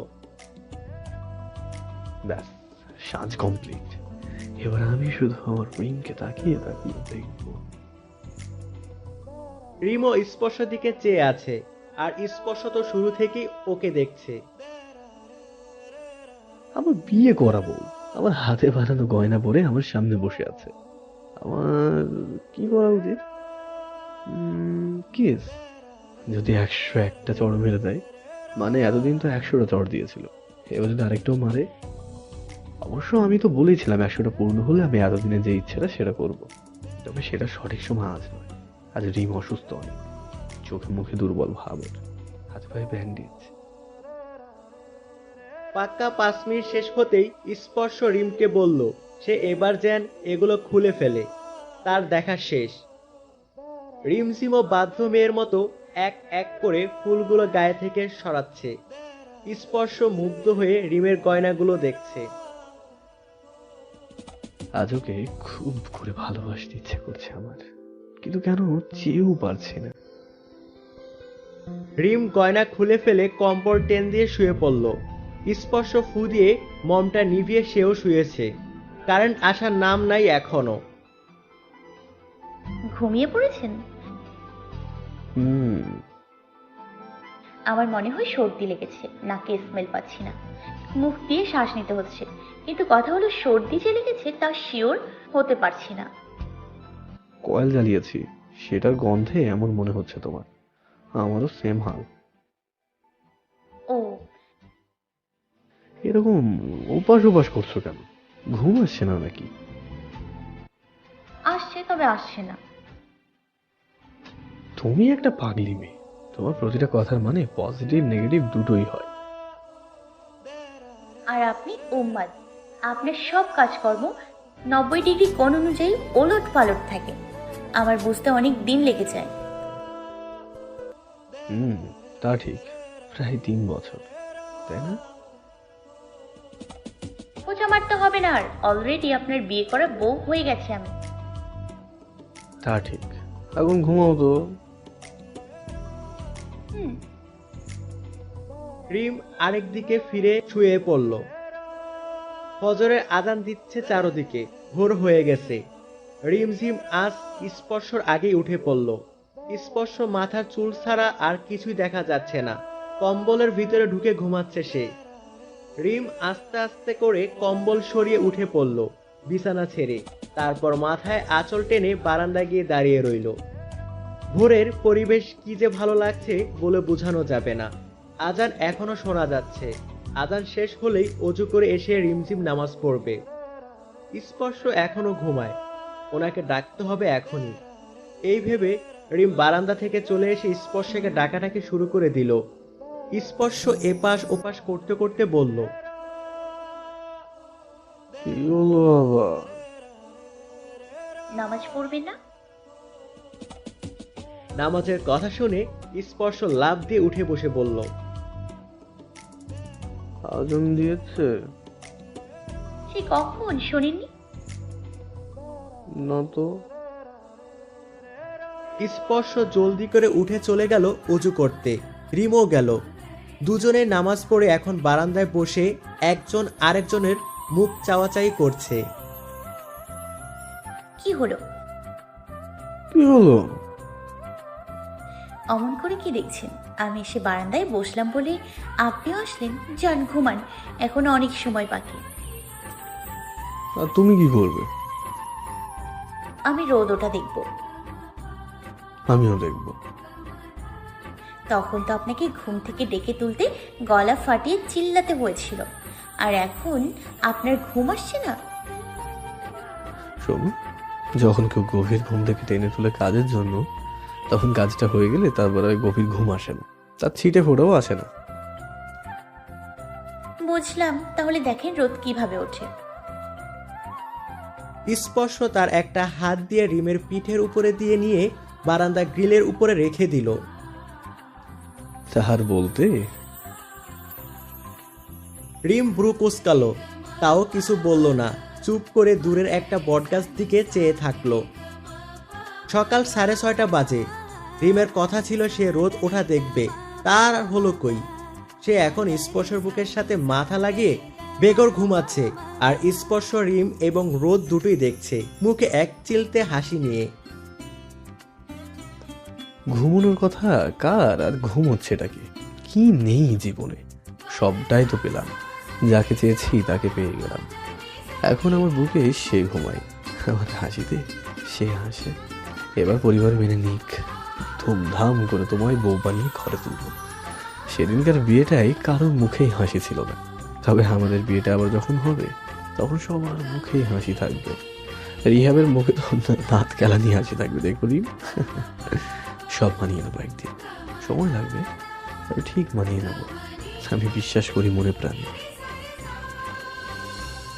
রিম ঘুমের ঘরে মুমু করছে। স্পর্শ হেসে দিয়ে ওর চুলগুলোতে বিলি কাটতে কাটতে বলল, রুটি কিন্তু ভারতের মানচিত্র বানাবো, চলবে? রিম সাথে সাথে জেগে গেল। স্পর্শ বুক থেকে সরে গিয়ে বলল,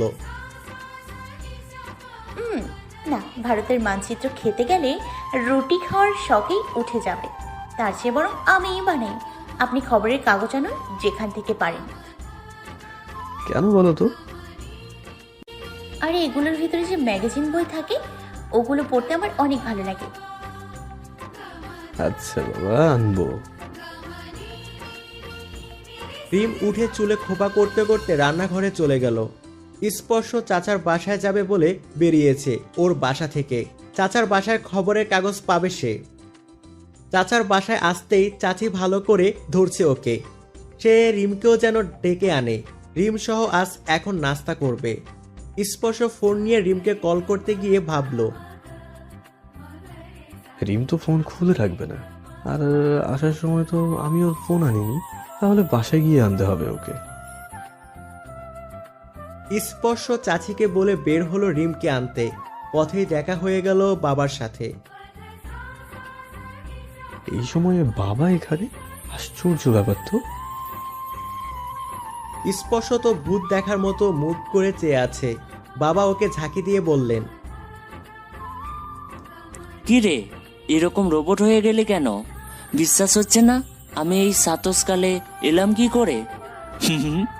সারপ্রাইজ কেমন দিলাম? স্পর্শ থতমতো খেয়ে বলল, আগে বলো, এই সময় এখানে কি করো? চল তোর বাসায় যাই, গরম গরম চা খেতে খেতে বলবো না হয়। না মানে আমি তো চাচার বাসায় সকালের নাস্তার দাওয়াত পেয়েছি, তুমি বরং আমার সাথে সেখানে চলো। ও তাহলে তো আরো ভালো। আগে সেখানে নাস্তা করে তারপর না হয় তোর ফ্ল্যাটটা দেখে আসবো। এবার বলো কেন এসেছো? বাবা স্পর্শর কাঁধে হাত দিয়ে হাঁটতে হাঁটতে বললেন, আমার একটা অফিসের কাজ উত্তরা ডাক অফিসে পড়েছে, সেখান থেকে খামটা কালেক্ট করে নিতে হবে, তাই আসলাম। আর সকাল সকাল আসার কারণ হলো ওই খামের পেছনে সারাটা দিন লেগে যাবে। আমি তো নিয়ে দিতে পারতাম, আবার কষ্ট করে আসতে গেলে কেন তুমি? আরে ওরা তো তোকে খামটা দিত না, যে মেন মালিক তাকেই তো দেবে, করা আইন, বুঝেছিস? ও আচ্ছা। এদিকে স্পর্শ ভাবতে ভাবতে শেষ। রিমকে নিয়ে কি করবে? ও তো বাসায় নাস্তা বানাতে ব্যস্ত মনে হয়। বাবা তো বাসায় ঢুকেই চাচাকে জড়িয়ে ধরে হাসাহাসি শুরু করে দিয়েছে। সাথে চাচা ও চাচি এক্সট্রা রুটি বানাতে ব্যস্ত তার ভাসুরকে দেখে। স্পর্শ চোরের মতো রিমের কাছে যেতে নিতেই বাবা ওর হাত ধরে আটকালেন ওকে, তারপর বললেন, কিরে কই যাস তুই? আসলে চাচা বিষয়টা বুঝলেন। তারপর স্পর্শর বাবাকে ধরে সোফায় বসিয়ে দিয়ে স্পর্শর কাছে এসে হাত ভাঁজ করে দাঁড়ালেন। তারপর শান্ত গলায় বললেন, স্পর্শ, এটাই সময়, রিমকে নিয়ে আয়। তোদের বাবাকে আমরা সবটা বুঝিয়ে দেবে, অন্তত একজনের বিষয়টা তো জানানো জরুরি। স্পর্শ মাথা নাড়িয়ে বলল, ঠিক বলেছেন, ঠিক আছে, আমি রিমকে নিয়ে আসছি। স্পর্শ বেরিয়ে গেল বাসা থেকে। রিম সবেমাত্র বসে আছে, আলু কাটছে, ভাজি বানাবে বলে। কলিং বিল বাজতেই উঠে এসে দরজা খুলল সে। স্পর্শ মুখে হাসি দেখে রিম স্পর্শ হাতের দিকে তাকিয়ে বলল, পেপার কই? স্পর্শ কিছু না বলে রিমের হাত মুঠো করে ধরে বলল, চলো আমার সাথে, আজ চাচার বাসায় নাস্তার দাওয়াত রয়েছে। ও দাঁড়ান, হাত ধুয়ে আসি। রিম হাত ধুতে যেতে স্পর্শ দূর থেকে বলল, মাথায় ঘোমটাটা দিও কিন্তু। রিম ভাবলো হয়তো চাচা চাচির সামনে যাবে, তাই সে মাথায় ঘুমটা দিয়ে চলল স্পর্শর সাথে। স্পর্শ হাঁটতে হাঁটতে বলল, বাবা এসেছে? কথাটা শুনে রিম থেমে গিয়ে চোখ বড় করে তাকিয়েছে। পেছন ফিরে দৌড় দেওয়া উচিত নাকি বকা খেতে চাইতাম?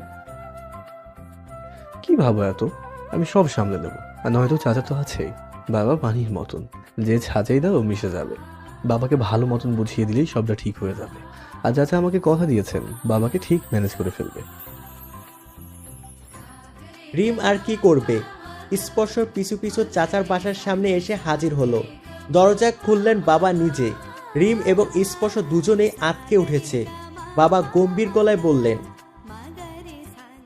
ভেতরে এসে সোফায় বসো তোমরা দুজন। রিম আর স্পর্শ চুপচাপ গিয়ে সোফায় বসে আছে বাবার কথা মতো। রিম তো মাথা তুলে তাকাচ্ছে না ভয়ে। স্পর্শ একবার চাচাকে দেখছে, আবার বাবাকে। মাঝে মাঝে রান্নাঘরে চাচির দিকেও তাকাচ্ছে সে। বাবা পানি একটু খেয়ে গ্লাসটা আগের জায়গায় রেখে দিয়ে বললেন,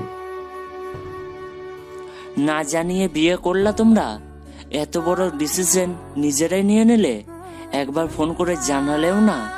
আজ এতদিন পর আমি আমার ভাইয়ের মুখ থেকে শুনলাম, হয়তোবা ও না বললে কখনো জানতামও না। সরি বাবা। তোর সাথে কথা বলছি পরে, এখন রিমের সাথে কথা বলবো আমি। এই মেয়ে, এই বান্দরটার মধ্যে এমন কি দেখলে যে বিয়েই করে নিলে? রিম চোখ বড় করে তাকালো স্পর্শ বাবার দিকে। স্পর্শ তো গোল খাওয়ার মতো অবস্থা। বাবা ওদের দুজনেরই চমকানিত রূপ দেখে কিছুটা হাসলেন মনে মনে, তারপর বললেন, কোনো গুণই নাই, রুটি পর্যন্ত চিনে মানচিত্রের মতন বানায়। রিম ফিক করে হেসে ফেললো, তারপর বলল, আমার মনে হয় দেখতে ভারতের মানচিত্র। রাইট রাইট, খেয়েছো তাহলে? চাচা ভুরুকোসকে বললেন, রুটি বানাতে পারে এটাই অনেক। তুই চুপ থাক। যে কোনো দেশের মানচিত্র হলেও সমস্যা হতো না। সমস্যা আরেক জায়গায়। সেটা হলো সব রুটির মাঝখানে একটা আংটি বরাবর ফুটো করে রাখে। সেই রুটি আর খেতে মন চাইবে বল? স্পর্শ মাথায় হাত দিয়ে নিচের দিকে তাকিয়ে আছে। রিম হাসতে হাসতে শেষ, তবে একটু মনে মনে হাসছে। মুরব্বীদের সামনে হাসাটা কেমন দেখায়। বাবা এবার গম্ভীর হয়ে বললেন, তো যা বলছিলাম, আমাদের কাউকে না জানিয়ে বিয়ে করে ঠিক করনি একদম। তবে যা হয়ে গেছে তা তো ঘটে গেছে, এখন আর চেঁচিয়ে লাভ নাই। তবে মিসেস রাগিনীকে আমি যদি এই কথা বলি, আমাকে বাসা থেকে বের করে দেবে। এবার বলো আমার কি করা উচিত? বাবা আমি চাই না এখন সবাই জানে। তারা জোর করলো তোমাকে জানাতে, তাই জানালাম।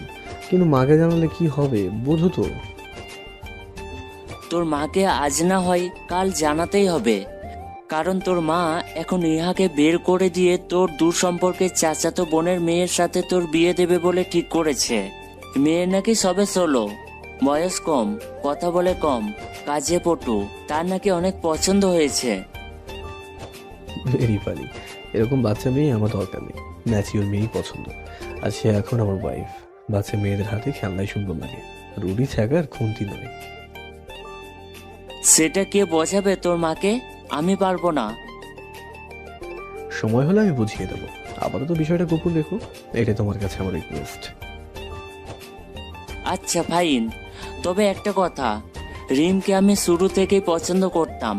ভাবতাম আমার ছেলের পছন্দ আছে, তবে এটা যে সত্যি হয়ে যাবে তা ভাবিনি কখনো। রিম ভালো মেয়ে, আগলে রাখিস। আর শোনো মেয়ে, এই ছেলে যদি তোমাকে কোনো প্রকার ডিস্টার্ব করে আমাকে কল করবে। ওরে টাইট একমাত্র আমিই দিতে পারি। রিম মুস্কি হেসে চেয়ে থাকলো, তারপর কি ভেবে উঠে গিয়ে চাচির কাজে হাত লাগালো সে। চাচি একা একা এতক্ষণ কাজ করেছিলেন। রিমের হেল্প পেয়ে খুশি হলেন অনেক। রিম খাবার নিয়ে টেবিলে এনে এনে রাখছে।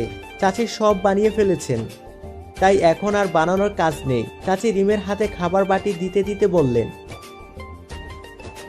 আমার মেয়ে যখন আসে তখন পুরো ঘরটা গরম হয়ে থাকে। তুমি আসায় তেমনটাই মনে হচ্ছে হঠাৎ। রিম ওনার হাতটা ধরে বলল,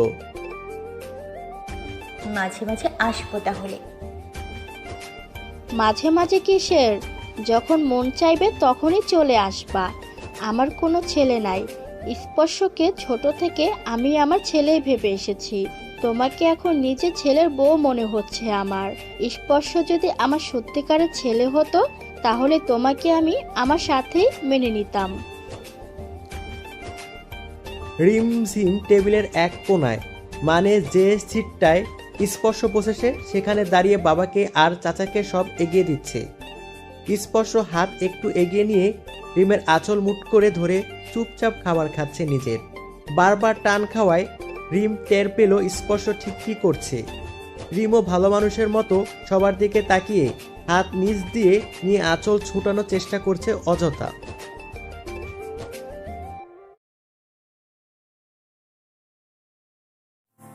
এই শোনো না গো, সকল রকমের পাঠ গল্প পেতে এক্ষুনি আপন ডায়েরি চ্যানেলটি সাবস্ক্রাইব করে পাশে থাকা বেল আইকনটি প্রেস করে দিও।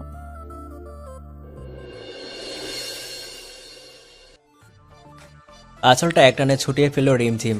তারপর বড় বড় চোখ করে তাকিয়ে রইল কিছুক্ষণ। স্পর্শ এমন ভাব করছে সে যেন কিছুই জানে না। বাবা নাস্তা শেষ করে বেশ একটা তাড়াহুড়া নিয়ে চলে গেল তার কাছে। স্পর্শ রিমকে নিয়ে বাসায় ফিরে এসেছে, তখন তৈরি হচ্ছে অফিসে যাওয়ার জন্য। রিম কোমরে হাত দিয়ে এগিয়ে এসে জিজ্ঞাসা করলো স্পর্শকে যে তখন এমন করলো কি জন্য। স্পর্শ তখনই টাই পাচ্ছিল।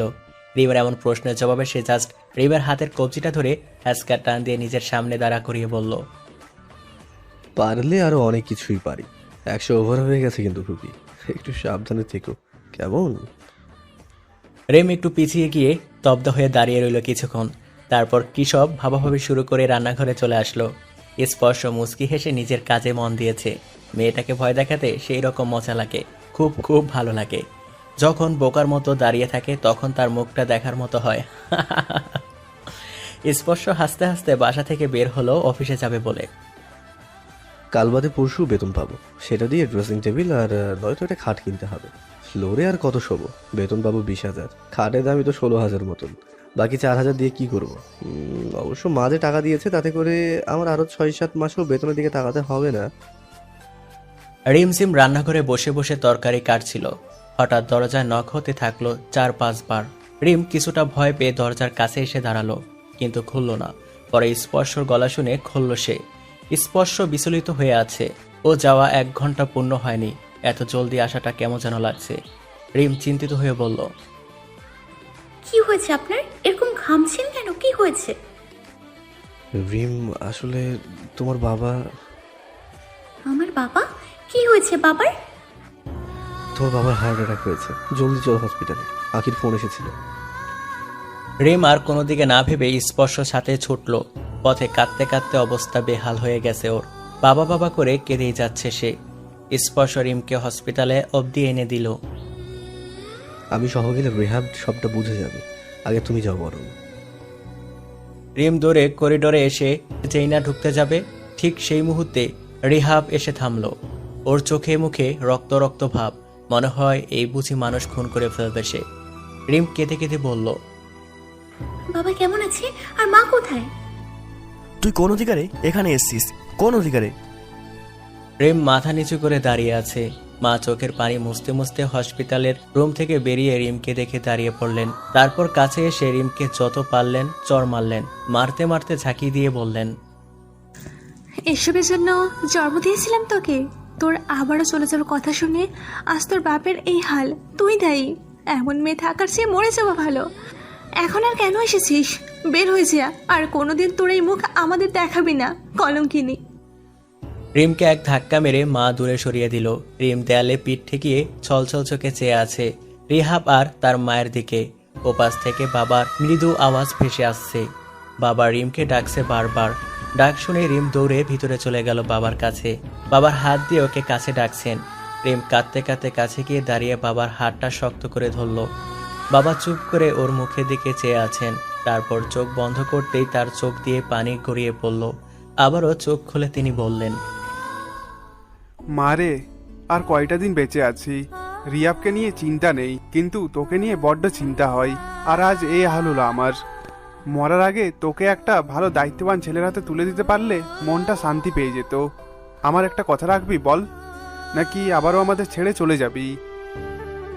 রিমঝিম রোবটের মতো দাঁড়িয়ে আছে বাবার মুখে চেয়ে। রিহাব কাছে এসে শক্ত গলায় বলল, বাবা, তোমার দেহ কোথায় যদি ও রাখতে চাই তবে বলো। ওকে নিশাদ সব জেনেও ওকে বিয়ে করতে রাজি। ওর ছবি দেখিয়েছি আমি। নিশাদের পরিবারকে বললে তারাই বৃহস্পতিবার আসবেন, ওকে দেখবেন।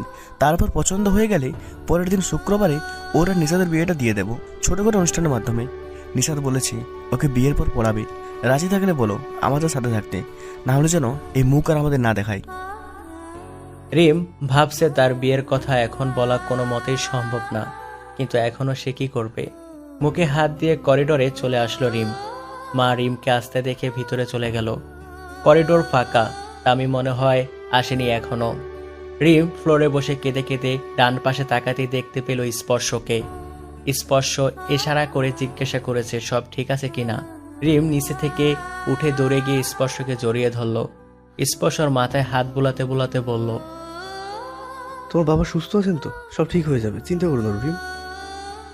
রিম স্পর্শর বুক থেকে মাথা সরিয়ে ওর চোখের দিকে তাকিয়ে বলল, বাবা আমাকে আরেকটা ছেলেকে বিয়ে করার কথা বললেন। ভাইয়া বলল রাজি না হলে আর যেন তাদের মুখ না দেখাই।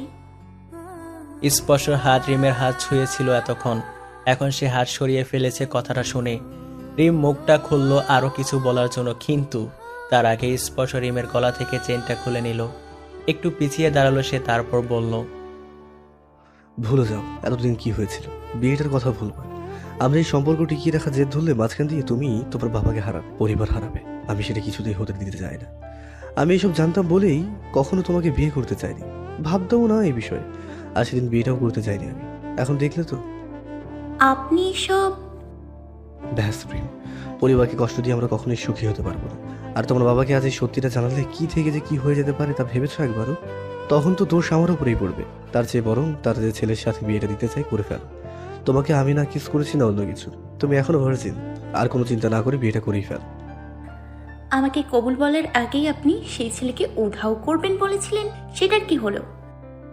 ততদিন কথাটা সঠিক ছিল, প্রযোজ্য ছিল, কিন্তু আজ পরিস্থিতি পুরোটাই উল্টো। বিষয়টা তোমার বাবাকে ঘিরে। আমি অন্য একটা ছেলেকে কিভাবে? রিম, তুমি তো আমাকে ভালোবাসো না, তাহলে তোমার তো কোনো সমস্যা হওয়ারই কথা না। আর হ্যাঁ, আমি তোমায় তালাকনামা রেডি করে দেবো, দেরি হলেও দেওয়া যাবে, ডোন্ট ওয়ারি। রিম রাগে গজগজ করতে করতে বাবার রুমের সামনে সিটে এসে দপ করে বসে পড়েছে। স্পর্শ চলে গেল সেখান থেকে। রিহাব হসপিটাল রুম থেকে বেরিয়ে করিডোরের সিটে রিমকে দেখতে পেয়ে খুশি হলো। তারপর পকেট থেকে ফোন বের করে নিশাদকে কল করলো বিষয়টা জানাতে। রিমের চোখের পানি বাধা মানছে না কিছুতেই। জীবনে এত কান্না সে করে নাই। বাবার শরীর খারাপ এই ভেবে নয়, বরং এত বড় ডিসিশনের মুখোমুখি হয়েছে সে কারণে। বিবাহিত হওয়ার পরেও তাকে আরেকটা ছেলে বিয়ে করবে, আর যে তার আসল স্বামী সে নিজেই বলেছে করে নাও বিয়েটা। কি সহজ, তাই না? লোকটার কাছে আমার ফিলিংসের কোনো দাম নেই। মুখে মুখে আমার জন্য সাইকো ছিল এতদিন, আর এখন যখন খুব দরকার পড়লো তার, তখন উনি সাইকো থেকে বোকা, সৎ, সহজ সরল পুরুষ হয়ে গেলেন। আদর্শবান ছেলে, নিজের বউকে আরেকটা ছেলের সাথে বিয়ে দেবেন। আরে কিস করে নাই তো কি, এই যে কোমরে টাচ, জড়িয়ে ধরা, নেক কিস, এসব কি? এসবে তো আমি অর্ধেক আনভার্জিন হয়ে গেছি, এসব ভাববে না? স্পর্শ হাতে ব্যাগ নিয়ে বাড়ি ফিরেছে। বাড়ি থেকে অফিসে যাবে এখন থেকে। একলা ফ্ল্যাটে আর থাকবো না। আর রিমের বিয়েটাও তো দেখতে হবে। মেয়েদের স্বামী আরেক বউ ঘরে আনলে তাকে বলে সতীন, আর আমার তো বউ আরেক বিয়ে করে স্বামী আনবে, তাহলে সে কি হবে? শয়তান, আই মিন শয়তান। যাই হোক, বাসায় ফিরে মায়ের কোলে মাথা রেখে এক ঘুম দেব। শরীরটা একটু স্বাধীনতা দরকার, প্রচুর ডিপ্রেশনে আছি আমি, একটু রিল্যাক্স হওয়া জরুরি। তারপর যা হবে দেখা যাবে। স্পর্শ বাড়ি ফিরে নিজের রুমে এসে ব্যাগ বিছানার উপরে রাখলো। তারপর গায়ের শার্টটা খুলে পকেট থেকে একটা সিগারেট নিল খাওয়ার জন্য। এতদিন ভেবেছিলাম রিমঝিমে নেশা নেওয়া ধরলে এই নেশায় আর হাত লাগাবো না, আর এখন মনে হচ্ছে এই নিয়েই সংসার পাততে হবে। রিম আমার কপালে থেকেও নেই। সিগারেট মুখে তুলে লাইটার দিয়ে যেই না ধরাবে আগুন, তার আগেই নজর গেল তার রিমের রুমের দিকে। রিম মৃত্যুর মতো দাঁড়িয়ে আছে জানলার গ্রিল ধরে। স্পর্শ কষ্ট হলে রিমের এমন হাল দেখে পরে কিছু ভেবে সে রুম থেকে চলে গেল। রিমের খুব রাগ হচ্ছে কিন্তু কিছুই করার নেই তার। জানালার পর্দা টেনে গাল ফুলিয়ে বসে থাকলো সে বিছানায়। তামিম মরা কান্না জুড়ে দিয়ে এগিয়ে এসে রিমের গলা জড়িয়ে ধরে কান্নার সাউন্ড আরো বাড়িয়ে দিল। রিম তার মনের কষ্ট একপাশে রেখে তামিমকে জিজ্ঞাসা করলো সে এমন মরা কান্না কাছে কি জন্য। তামিম নাক মুছতে মুছতে বলল তার ক্যাকটাস গাছের টবটা উধাও ছাদ থেকে, তাই সে শোকে কাঁদছে। রিম ওর মাথায় হাত বুলিয়ে দিতে দিতে বলল আর একটা কিনে দেবে। তামিমকে সান্ত্বনা দিতে দিতে আবারও জানলা দিয়ে স্পর্শ রুমের দিকে তাকালো রিম। আগে এই রুমটার দিকে ভুলেও তাকাতো না সে, আর আজ বারবার এই রুমটার দিকেই চোখ চলে যাচ্ছে। সেই লোকটাকে দেখতে বারবার মন চাচ্ছে। আমাকে এত এত ভালোবাসে, এখন দূরে ঠেলে দিল এক মুহূর্তেই। অবশ্য ওনাকে দোষ দিচ্ছি কেন? উনি তো আমার বাবার কথা ভেবেই এই সিদ্ধান্ত নিয়েছেন। বাবাকে বোঝালে হয়তো বা বুঝতো। রিম তামিমকে সরিয়ে বিছানা থেকে নামতেই মা আর রিহাব এসে হাজির ওর সামনে। রিহাব আবারও সেই শক্ত গলায় বলল, বাবার কথা রেখেছিস ভালো কথা, বাবার কথার বিরুদ্ধে গিয়ে তাকে কিছু বোঝানোর চাপ প্রয়োগ করলে খুব খারাপ হয়ে যাবে তোর রিম। রিম আর কিছুই বলতে পারল না, আবারও চুপ করে বসে থাকলো বিছানায়। ওদিকে আজ ইচ্ছে করেই স্পর্শ তার রুমে আসে না। কলিং বেল এক নাগারে বেজেই যাচ্ছে সেই কখন থেকে। স্পর্শ সিগারেটটার শেষ অংশ জানলা দিয়ে ফেলে গেল দরজা খুলতে সে দেখলো ওপাশে একটা আস্ত জোকার দাঁড়িয়ে আছে মনে হচ্ছে। একটা চিকন মেয়ে, লম্বা 4 ফুট 5 ইঞ্চি হবে, 2 হাতে তার ডজন চুড়ি, গলায় ঝিনুকের মালা, চুলে কাঁচা ফুল গুজানো। সে স্পর্শকে দেখে মাথায় ঘোমটা দিয়ে নিচে বসে গিয়ে সালাম করা শুরু করে দিয়েছে। স্পর্শকে মনে হয় কেউ কারেন্ট শক দিয়েছে। সে এক প্রকার লাফিয়ে দূরে সরে গেল, সাথে ভয় পেল কিছুটা। আশ্চর্য, কে তুমি? এমন বিহেভ করছো কেন? আমি আসলে আসলে কে তুমি? ও তোর হবু বউ রে স্পর্শ। স্বামীকে সালাম করলো, এরকম ভয় পাচ্ছিস কেন? স্পর্শ ভুরু কোসকে মায়ের দিকে তাকালো একবার, তারপর মেয়েটার দিকে তাকিয়ে বলল, এরকম সালাম বেশিরভাগ চাচা চাচাতে করতে দেখেছি। আমি তো তোমার চাচা লাগি। ঠিক আছে, বেঁচে থাকো, ক্লাস 9-এ গোল্ডেন A+ পাও, দোয়া করি, বাই। কথা শেষ করে স্পর্শ নিজের রুমে চলে আসলো। মেয়েটা রোবট হয়ে এখনো বাসার বাইরে দাঁড়িয়ে আছে। তার হবু স্বামী কিনা তাকে ভাইয়ের মেয়ে বানিয়ে দিল। আরে নিশু, এসব মাথায় নিও না, চলো তো, আজ তোমার হাতের রান্না খাবো আমি। মেয়েটা এবার ভাবনা চিন্তা থেকে বাইরে এসে রোকসানা বেগমের সাথে রান্নাঘরে চলে গেল। নাও, এবার আমাকে নুডলস পাকোড়া আর চা বানিয়ে খাওয়াও তো মা। রোকসানা বেগম মেয়েটার মুখের ভাবগতি দেখে তবদা খেয়ে গেল। মনে হচ্ছে মেয়েটা এমন নাম এই প্রথম শুনেছে। কি হলো নিশু, পারো না? পারি তো। তাহলে? খেতে পারি, রাঁধতে পারি না, অনেকবার খেয়েছি তো। আপনি বানালে ওপরে সসও দিয়েন, আরো ভাল লাগবে। রোকসানা বেগম যেন আকাশ থেকে পড়লেন। ঢোক গিলে পা পিছিয়ে পিছিয়ে এক দূরে আখির রুমে চলে এলেন তিনি। তারপর আখিকে ডেকে তুললেন, কারণ আখি দুপুরের ঘুমাচ্ছিল। কি হলো মা? নিশু যে ভালো রান্না করতে জানে, এই খবর তোকে কে দিয়েছিল রে? আখি বালিশ কোলে নিয়ে আবারও শুয়ে পড়ে বলল, কে আবার? ওর মা আছে না, তার নানুর বাসার পাশের বাসায় এক মহিলা থাকে, তার চাচাতো বোন বলেছিল মেয়েটা হেব্বি রান্না জানে। কি কি কি কে? এসব আবার কি? মেয়ের মায়ের থেকে জিজ্ঞেস করা উচিত ছিল তোর। মেয়ের মা বুঝি বলবে আমার মেয়ে রান্না জানে না? খবর নিতে হলে আশেপাশের এরিয়ার থেকে নিতে হয়। ইউ হ্যাভ টু, বুঝতে হবে। ও, কিন্তু মেয়ে তো রান্না জানে না। লুডো সরাতে জানে না নাকি? না, ধুর চাই, আমার ছেলের জন্য কি মেয়ের অভাব পড়েছিল নাকি? নিশু দরজার কাছে এসে চোরের মতো দাঁড়িয়ে থেকে বলল, আন্টি, নুডলস পকোড়া বানাবেন না? রোকসানা বেগম দাঁতে দাঁত চেপে চলে গেলেন নিজের রুমের দিকে। আখিও ল্যাব টেনে শুয়ে পড়েছে। নিশু এবার গেল স্পর্শ রুমের দিকে। স্পর্শ দরজা লাগিয়ে রেখেছে। রিমঝিম বাবার হাত ধরে বসে আছে চেয়ার নিয়ে। বাবা ঘুমাচ্ছে। রিম বাবার হাতের আঙুলগুলো মেসেজ করছে আর ভাবছে স্পর্শর কথা। স্পর্শ হুট করে সবকিছু থেকে কি করে নিজেকে সরিয়ে নিতে পারে? আমার কেন যেন মনে হচ্ছে যা হচ্ছে তা ঠিক হচ্ছে না, কিন্তু স্পর্শতে দেখি অলরেডি আমাকে অ্যাভয়েড করা শুরু করে দিয়েছে। আমার কি করা উচিত? চিৎকার করে কান্না করতে চেয়েও পারছি না আমি, সবকিছু অসহ্যকর মনে হচ্ছে বারবার।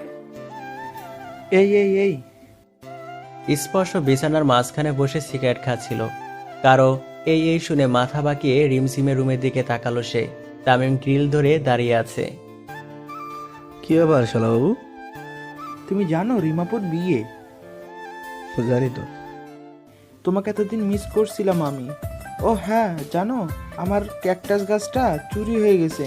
আমি তাই মন খারাপ করে বিকালে চকলেটটা খাইনি এখনো। আহাইলে, আচ্ছা আমি একটা এনে দেবো। তাও তো আমার এখন আগের গাছটাই ফিরে পাবো না, তুমি বরং আমার গাছটাই খুঁজে দাও। তোমার এই কাঁটাওয়ালা গাছ আমি কই পাবো? তুমি চাইলে আমি তোমার গোয়েন্দা দলে অ্যাসিস্ট্যান্ট হতে পারি। বাপ রে বাপ, আজকালকার ছেলেমেয়েরা কি পাকা পাকা কথা বলে। ঠিক আছে, সন্ধ্যাবেলা আমি বাসা থেকে বের হই, পুরো ছাদ খুঁজে দেখবো পাই কিনা। আচ্ছা ভাইয়া বাবু। ভাইয়া বাবু আবার কি? তুমি আমাকে শালাবাবু বলো আর আমি তোমাকে ভাইয়া, তাই আমিও ভাইয়া বাবু বলে ডাকবো। ওরে শাবানা, যা এখান থেকে, মেজাজ খারাপ করিস না। বরং তোর আপুরে চকলেট একটা দিয়ে আই, বেচারি মনে হয় এখনো কাঁদছে। আর আমি যে বলেছি চকলেট দিতে সেটা আবার বলিস না, তাহলে আর ক্যাকটাস গাছ পেয়েও তোকে দেবো না। আচ্ছা আচ্ছা।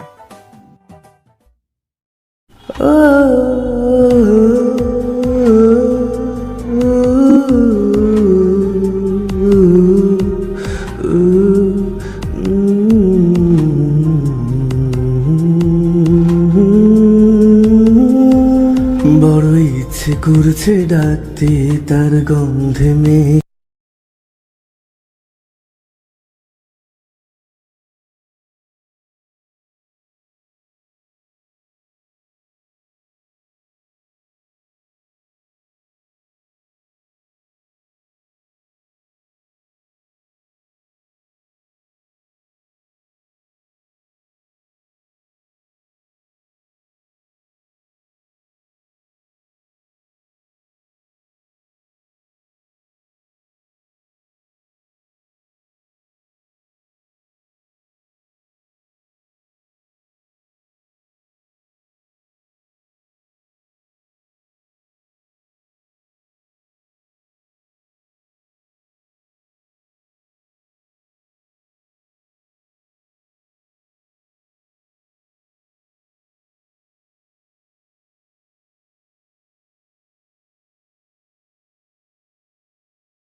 বোঝে না